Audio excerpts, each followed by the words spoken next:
tonight. The United Nations condemns airstrikes on a Syria camp that killed at least 30 people yesterday, and both the Syrian government and Russian military deny having overflown a camp in the country. Italian vessels helped rescue nearly 1,800 migrants from boats trying to reach Italy, and Pope Francis urges Europe not to see migrants as criminals. And U.S. President Barack Obama urges the U.S. media and public to examine the record of Republican presidential candidate Donald Trump and not get distracted by his claims and promises. Good evening and welcome to a new edition of the news. Prime Minister Abdullah Mansour hosted a dinner banquet at the Amman Citadel for participants in the International Forum of Women in Parliament, which convened in Amman over the past 2 days. Mansour spoke about Jordan, a country of limited resources and surrounded by conflict, yet enjoys stability and has and continues to welcome waves of refugees from Palestine, Iraq, Yemen, Libya and Syria. He pointed to the need to reach a just solution to the Palestinian issue, which would help resolve many of the Middle East problems. Women's parliamentarians, he said, can play a role in convincing the parties to join the negotiation table and work towards peace and stability in the region.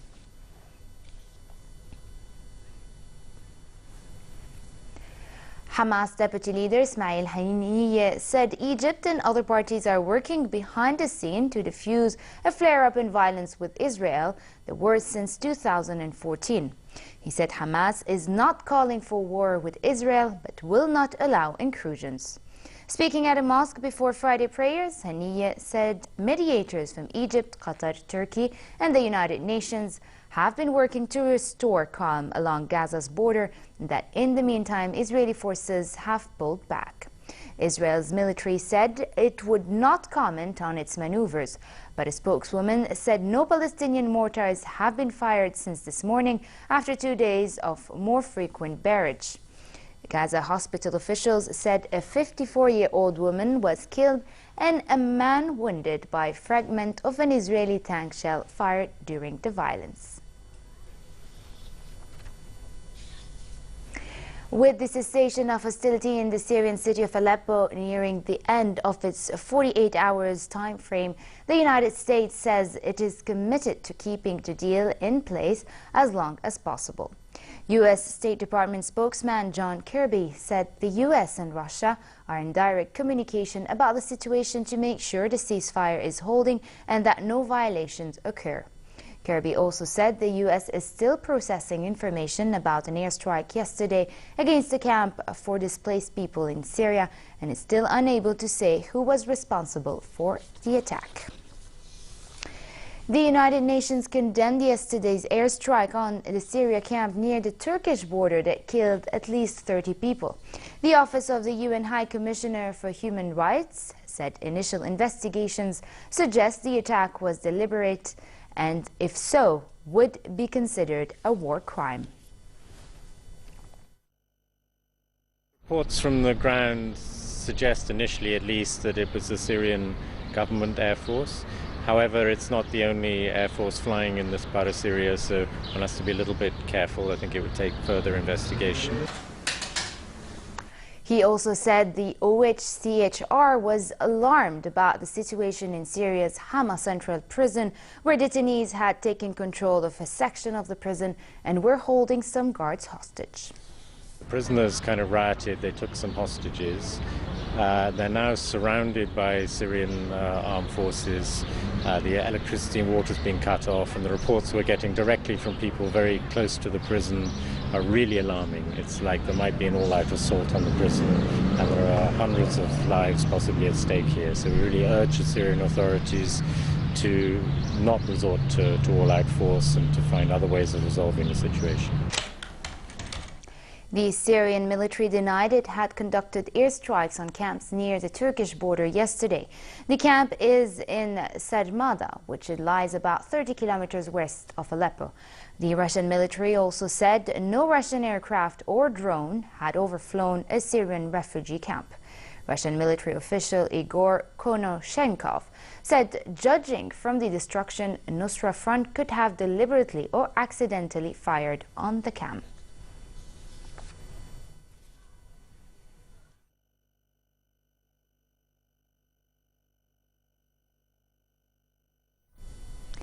Russia and Qatar, meanwhile, called for a political resolution in Syria at the end of a meeting between Russian President Vladimir Putin and Qatari Foreign Minister Sheikh Mohammed bin Abdulrahman Al Thani in Sochi.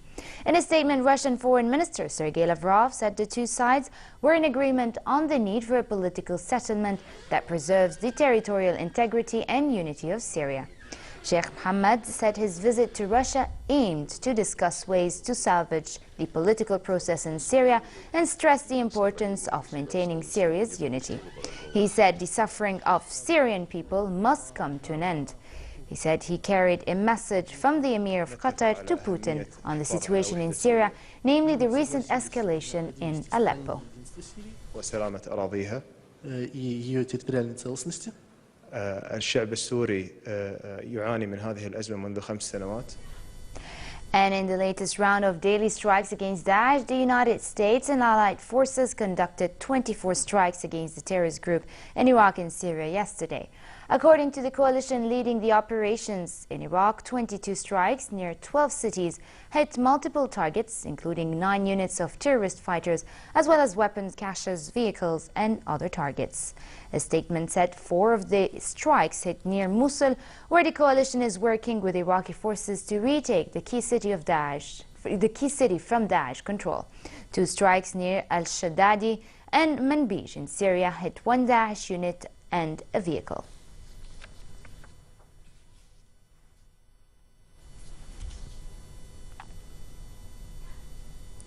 And to the continued migrant crisis in Europe, Italian vessels have helped rescue nearly 1,800 migrants from boats trying to reach Italy from North Africa in the last 24 hours, indicating that numbers are rising as the weather warms up. The Navy said 1,759 migrants were rescued in 10 operations involving the Italian Navy, Coast Guard and Finance Police, the European Union's External Borders Agency, Frontex, and the medical charity Médecins Sans Frontières. The latest arrivals picked up in the Strait of Sicily will bring the total of migrants reaching Italy by boat so far this year to more than 30,000. Humanitarian organizations say the sea route between Libya and Italy is now the main route for asylum seekers heading for Europe after an EU deal with Turkey dramatically slowed the flow of people reaching Greece. Pope Francis, meanwhile, has urged Europe not to see migrants as criminals, saying the continent has grown wary and entrenched. Pope Francis was speaking in the presence of top EU leaders, including German Chancellor Angela Merkel, European Central Bank Chief Mario Draghi, and the President of European Parliament, Commission and Council. What happened to the Europe of humanism, the champion of human rights, democracy and freedom, he asked. The ceremony at the Vatican was held to award the Pope the Charlemagne Prize, conferred annually to the German city of Aachen, to those who have contributed most to the ideals of post-war Europe. Addressing the Pope, European Parliament President Martin Schulz said the migrant crisis represented a defining challenge for Europe. Che hanno saputo difendere e dare la vita per la dignità dei loro fratelli. Greece went on a 48-hour nationwide strike to protest against tax and pension reforms as Prime Minister Alexis Tsipras appealed to his party lawmakers to approve the overhaul as part of a multi-billion euro bailout. He said it was a necessity, and without such interventions, the pensions system would collapse. Thousands of protesters marched before Parliament holding banners that urged people to rise up and resist. The strike left ships docked at port, disrupted public transport and kept civil servants and journalists off the job. Major labor unions plan more protests outside Parliament on Sunday when the reforms are due to be put to the vote.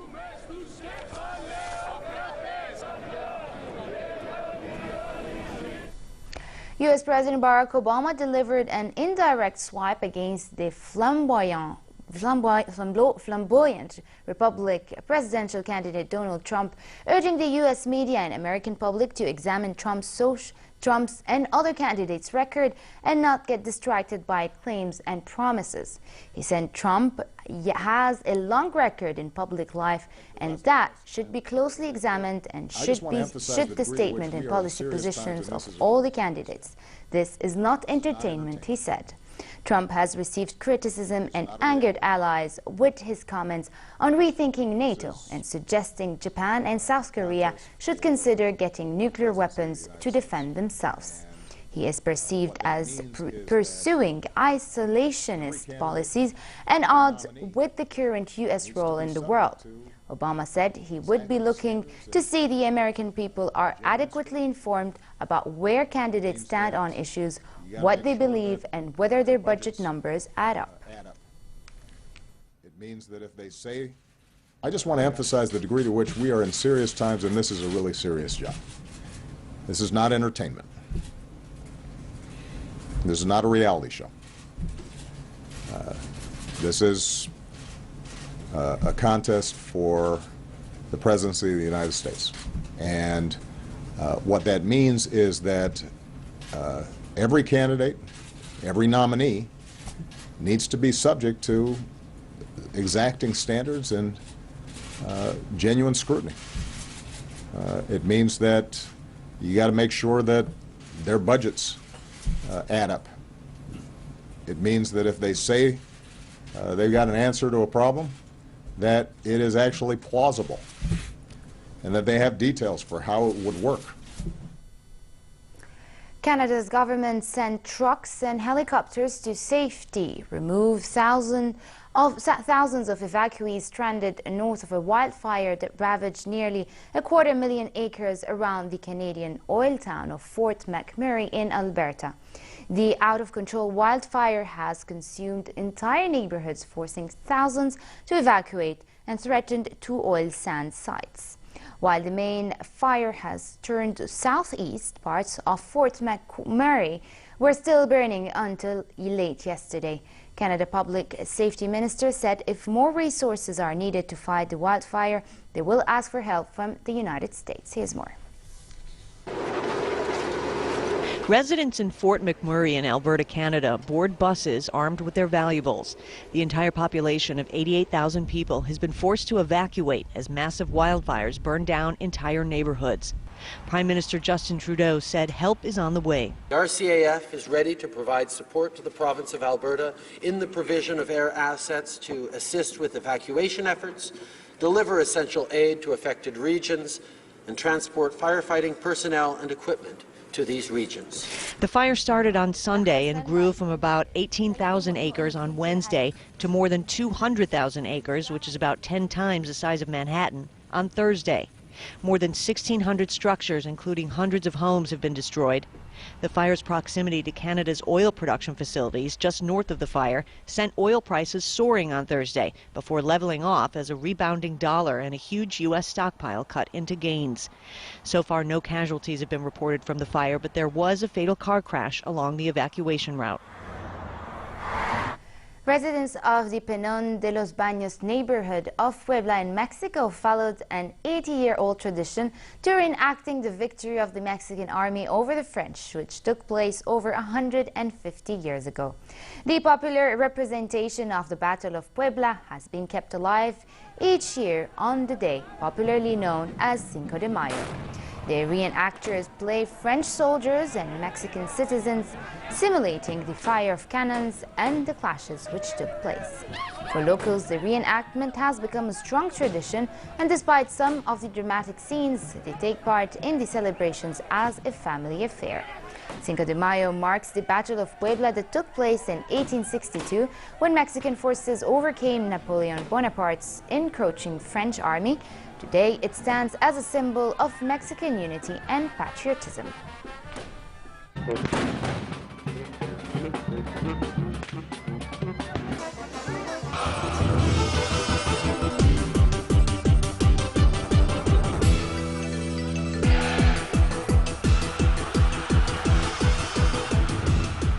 Andy Murray continued his defense of the Madrid Open title with an impressive performance in the quarterfinals against Thomas Berdych.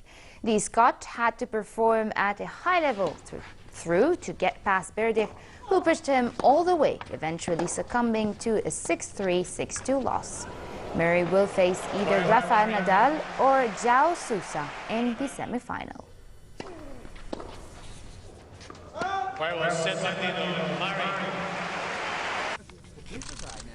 FIFA's Ethics Committee said former Chilean FA President Sergio Jadue and former Colombian FA President Luis Bedoya have both been banned from soccer for life. Bedoya is also a former member of FIFA's Executive Committee, and both men are former vice presidents of the South American governing soccer body, CONMEBOL. The Ethics Committee said that they had breached 5 articles of the World Soccer Body's Ethics Code, including one relating to bribery. In December, the U.S. Department of Justice said Bedoya and Jadue had pleaded guilty to racketing conspiracy and wire fraud conspiracy.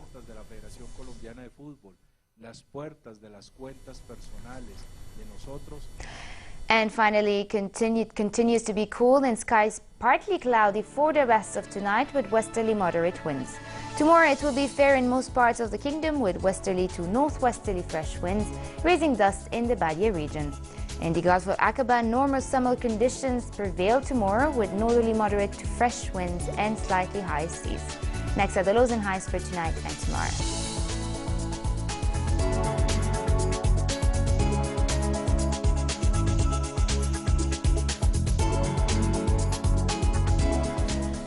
And to end the news, here's a recap of our top stories. The United Nations condemns airstrikes on a Syrian camp that killed at least 30 people yesterday, and both the Syrian government and Russian military deny having overflown a camp in the country. Italian vessels help rescue nearly 1,800 migrants from boats trying to reach Italy, and Pope Francis urges Europe not to see migrants as criminals. And U.S. President Barack Obama urges the U.S. media and public to examine the record of Republican presidential candidate Donald Trump and not get distracted by his claims and promises. And with this, we come to an end. I'm Farah Ajrouni. Thank you for watching and have a good night.